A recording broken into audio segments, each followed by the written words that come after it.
Jim is 64 years old, and if you saw him in the parking lot of a hardware store in Cedar Rapids, Iowa on a Saturday morning, you wouldn't look twice. Faded baseball cap, a pickup truck with a dent in the tailgate that's been there since 2009, a handwritten shopping list folded into the front pocket of a flannel shirt he's owned for probably a decade. He's a retired civil engineer, worked for the same county department for 32 years, never changed jobs, never started a side business, never read a single book about investing. His net worth is $1.7 million. Now, I know what you're thinking. He inherited it, or he got lucky with one stock back in the 90s. He didn't. Jim never bought a single individual stock in his life. Never worked with a financial advisor. Never once logged into his account to make a move based on something he saw in the news. What he did was so simple, it almost sounds fake. And when I tell you what it was, you're going to nod and say, yeah, I've heard that before. And that's exactly the problem. Because the strategy that turned a middle-class paycheck into $1.7 million is not a secret. Everyone knows about it, and almost nobody does it. There's a very specific reason for that. And it has nothing to do with money or intelligence or access. It has everything to do with how your brain is wired and with 5 forces that are quietly working against you every single day. Let me show you what I found. Here's something that surprised me when I started digging into this. The question of which investing strategy actually works best, it's been answered, settled for decades. This isn't one of those debates where smart people can reasonably disagree. The scoreboard is up, the game is over, and the results aren't even close. An index fund. And if you're not sure what that means, it's basically a fund that buys everything in the market and just sits there. Has beaten almost every professionally managed fund over any 20-year period you care to measure. Dollar cost averaging, which is really just a fancy way of saying you invest the same amount every paycheck, rain or shine, whether the market is up or down, removes the need to guess when to buy. You just keep buying. That's it. And the expense ratio, the little fee you pay each year just for owning a fund, is almost nothing on an index fund. We're talking fractions of a penny on the dollar. So the question is not whether this strategy works. That's decided. The real question, the one I couldn't stop thinking about, is why almost everyone walks right past it. Why people hear this, nod, agree with the data, and then go do something completely different. I found 5 layers to the answer. And the first one, you'll recognize right away. Let me just put the scoreboard on the table. Every year, a research firm called S&P Global publishes something called the SPIVA scorecard. It's basically a performance report card for the entire fund management industry. Thousands of funds managed by teams of analysts with algorithms and research departments and Bloomberg terminals and advanced degrees. And the results are, frankly, embarrassing. Over a 20-year period, 92% of those actively managed funds failed to beat a simple, low-cost index fund. Let that land for a second. 92%. That's not a close race. That's not a coin flip. That's a near total wipeout. The professionals, the people whose entire career is built on the promise that they can beat the market, more than 9 out of 10 of them couldn't do it. Not over 20 years. Not even close. So you'd think, given numbers like that, people would just move their money and move on, right? Meet Barbara. She's 58 years old, a certified public accountant in Raleigh, North Carolina. Barbara is not a careless person. She reads balance sheets and financial statements for a living. She's the person other people call when their numbers don't make sense. And for 15 years, Barbara kept her entire retirement savings in a set of actively managed funds chosen by her financial advisor. Not because she didn't know better, she did.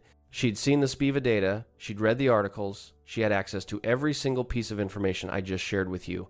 When she finally sat down one weekend and ran the comparison, her actual returns versus what she would have earned in a plain, boring, total market index fund, the gap was roughly $85,000. $85,000. Not lost to a scam, not lost to a market crash, just slowly, quietly bled away by the invisible drag of underperformance and higher fees. And here's the part that stuck with me. Barbara knew. She knew the whole time. She had the information. What she didn't have was a reason strong enough to overcome the pull of doing what felt normal. The problem was never information. It was never access. The problem is what happens in the space between knowing and doing. There's a gap there, a psychological gap, and it's wider than most people realize. So if the numbers are this obvious, and they are, why didn't Barbara switch sooner? Why did it take 15 years? That's where this whole thing gets interesting. Here's something no financial advisor will ever say out loud. Boring doesn't spread. Think about the last time you were at a barbecue, a birthday party, a retirement dinner. Someone brings up money, and there's always that one person. The one who bought a stock before it took off, or got into crypto at exactly the right moment, or found some off-market real estate deal nobody else knew about. That person has a story, people lean in, they ask questions, they want the details. For a few minutes, that person is the smartest one at the table. Now imagine someone at that same gathering says, I put 8% of every paycheck into a total market index fund. What happens? Nothing. A polite nod, maybe. Someone changes the subject, the conversation just moves on because there's no story there.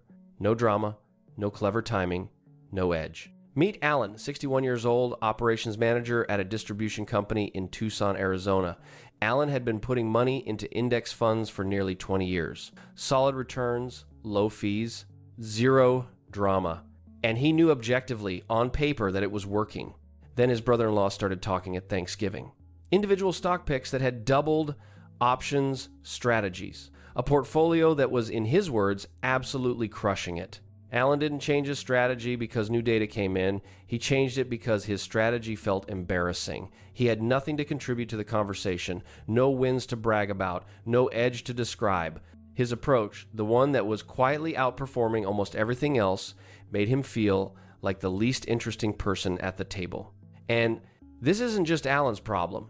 Research has shown that investors who regularly discuss their portfolios in social settings are significantly more likely to make changes within 30 days of those conversations. Not because they learned something new, because they felt something new.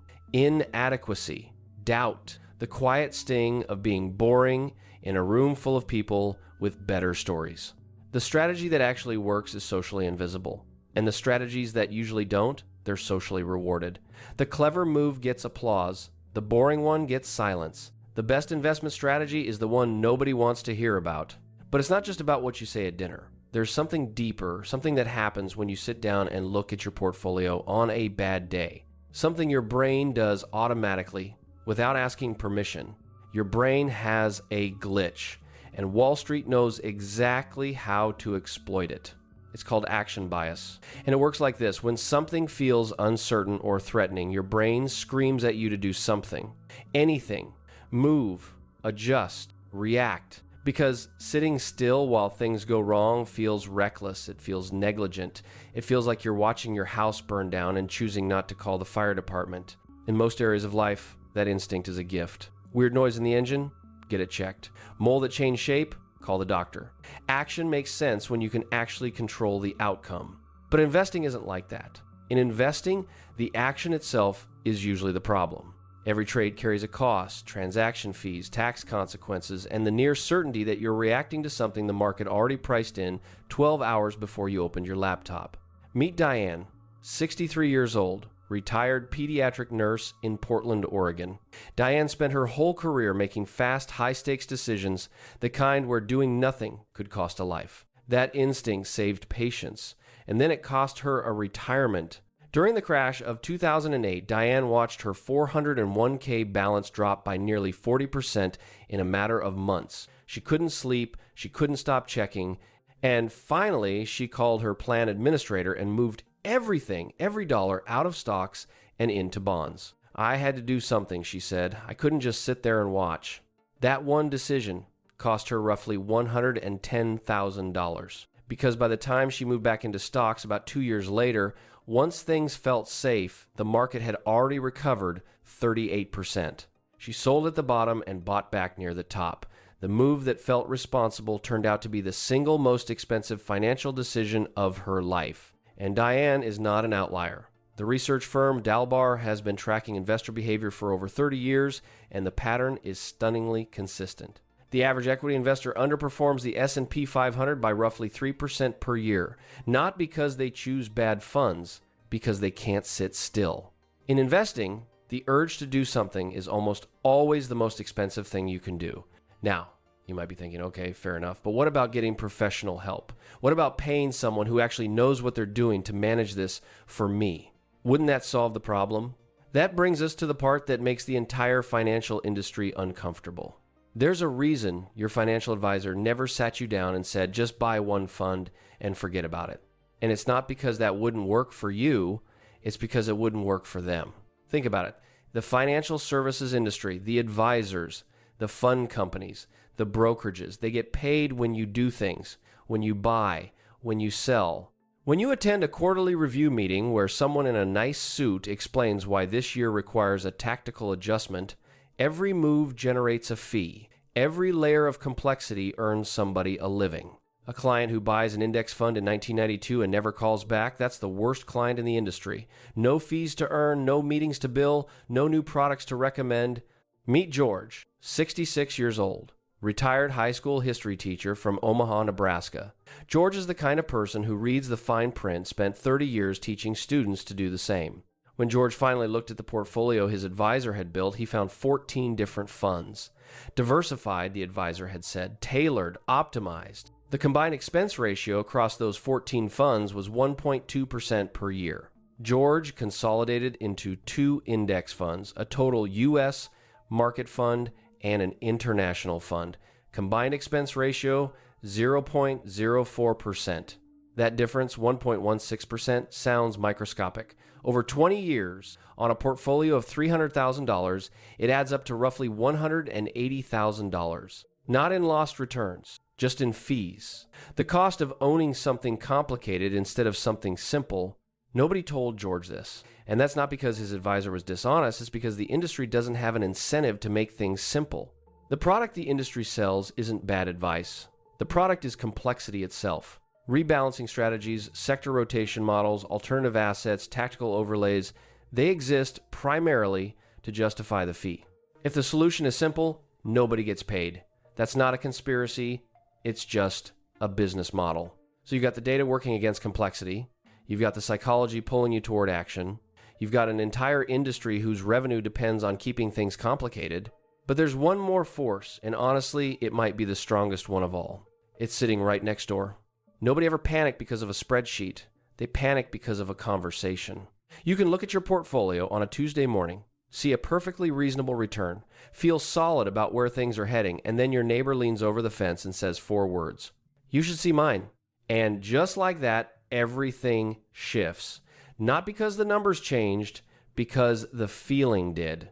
This is social comparison bias. And in investing, it's the silent killer of perfectly good strategies. Meet Ralph, 59 years old, plant supervisor at a manufacturing facility in Indianapolis, Indiana. Ralph had been doing the boring thing for 31 straight years. Same 401k, same target date fund, automatic deduction every paycheck. He didn't think about it much. It was just background noise and it was working. Then, in late 2021, a coworker showed him a screenshot at lunch. Crypto gains double-digit returns in weeks. The kind of numbers that make a 31-year strategy look like standing still. Ralph moved 20% of his 401k into speculative assets, just to see what happens, he told himself. What happened was a loss of roughly $43,000 in 14 months. And the worst part isn't the money, it's that he had 31 years of proof his approach worked, and he abandoned it because of one conversation in a break room. There's a widely cited observation, sometimes attributed to Fidelity, that the best performing accounts tend to belong to people who forgot the accounts existed or had passed away. The principle is real. Verified or not, the less you interact with your portfolio, the better it tends to perform. And this is what separates Jim from Ralph. Same part of the country, same era, similar salaries, similar starting points. The difference wasn't willpower. Jim didn't sit there gritting his teeth, resisting temptation. He simply never had the conversation. He never heard the pitch. He wasn't more disciplined, he was just more absent. The most powerful investing skill isn't discipline, it's indifference. So that's 5 forces working against the simplest strategy in finance. 5 reasons people hear the answer, agree with the answer, and then walk away from the answer. But there's one more thing I want to show you before we come back to Jim. And this one puts a real number on all of it. Let me put an actual dollar amount on everything we've been talking about. There's a concept that behavioral finance researchers have a name for. They call it the behavioral gap. It's the difference between the return the market actually generated and the return the average investor actually earned. Same market, same time period. Different result. Not because of bad funds or bad luck, because of behavior. Both Dalbar and Morningstar have studied this extensively, and the findings are remarkably consistent. Over a 30-year period, the behavioral gap cost the average equity investor somewhere between 1.5 and 3% per year every year, compounding against them the whole time. Now, those numbers sound small. 1.5%, 2%, 3%. What's the big deal? Let me make it concrete. If you had $500,000 invested and earned the market's historical average return, you'd end up in one place. If you earn that same return minus a 2% behavioral gap from all the tinkering, the timing, the switching, the reacting, you'd end up in a very different place. The difference over a full career of investing falls somewhere between $300,000 and $700,000. That's not hypothetical money. That's a paid-off house. That's a decade of retirement income. That's the gap between I'm comfortable and I'm not sure this is going to work. Meet Terry, 67 years old, retired aircraft mechanic in Wichita, Kansas. Terry is a careful, methodical person, the kind of guy who fixes jet engines for a living, doesn't take shortcuts, and he wasn't reckless with his money. Not at all. He just adjusted things. A little tweak here after a rough quarter, a shift there when something he read made him uneasy, moved some into bonds when things felt risky, moved back into stocks when things felt stable. Each decision felt rational in the moment. Each one made sense at the time. 30 years later, Terry's portfolio sits at roughly $420,000. A back-tested simulation of what he would have had if he just left everything alone from the beginning, roughly $790,000. $370,000 gone. Not to fraud, not to a crash, to the cumulative cost of feeling like he needed to be doing something. The gap between what the market gave and what you kept, that's the real price of needing things to feel complicated. Which brings us back to Jim, and to the question I've been holding since the very beginning of this video. Jim's entire financial plan fits on an index card. Not a leather-bound binder from a wealth management firm. Not a spreadsheet with 17 tabs and color-coded projections. An index card. The kind you buy in a pack of 100 at the drugstore. Here's what was on it. Starting at age 32, the year he got his first full-time county engineering job, Jim set up an automatic contribution of 15% of his pre-tax salary into his employer's 401k.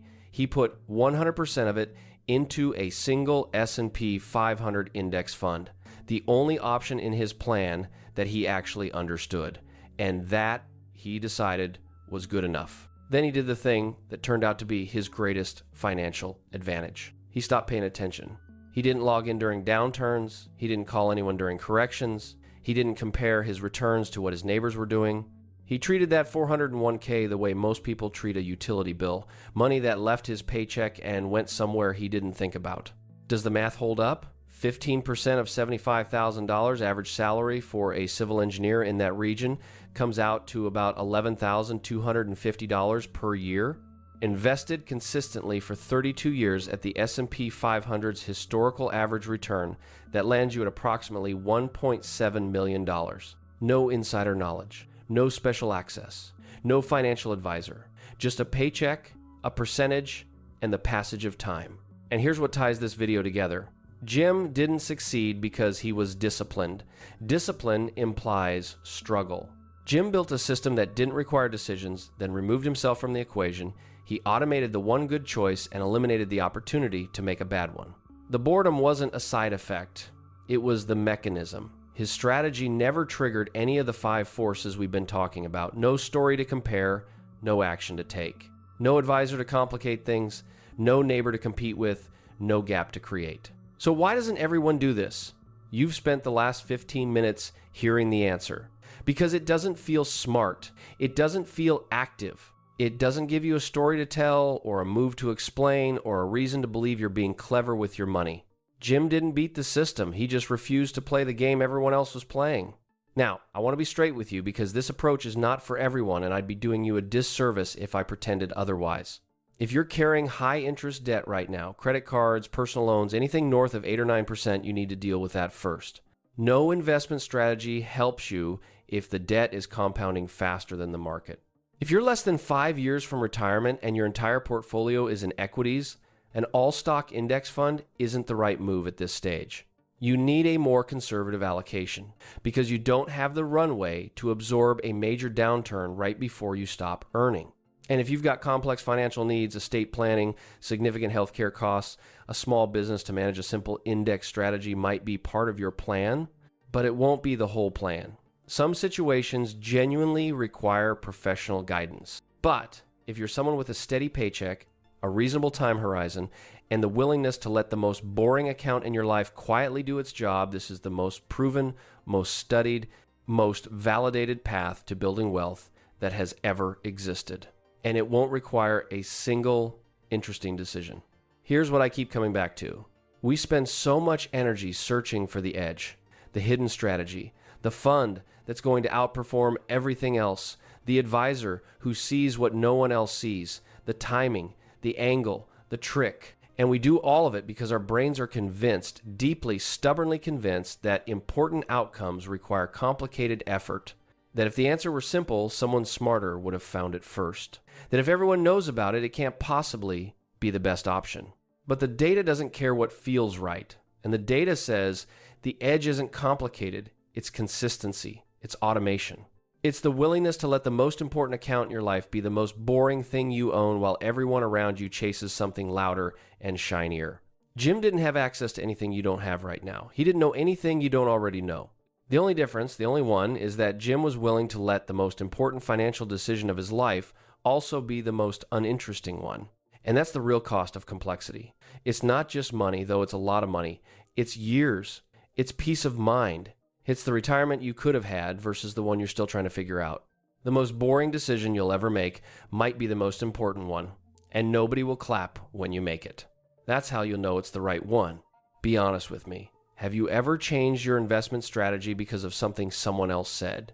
A coworker, a brother-in-law, something you read late at night that made you second-guess everything? I want to hear that story. Drop it in the comments below. If this one gave you something to think about, hit the like button. It helps more than you think. And if you want more like this, no hype, no gimmicks, just what the numbers actually say, hit subscribe. I'll see you in the next one.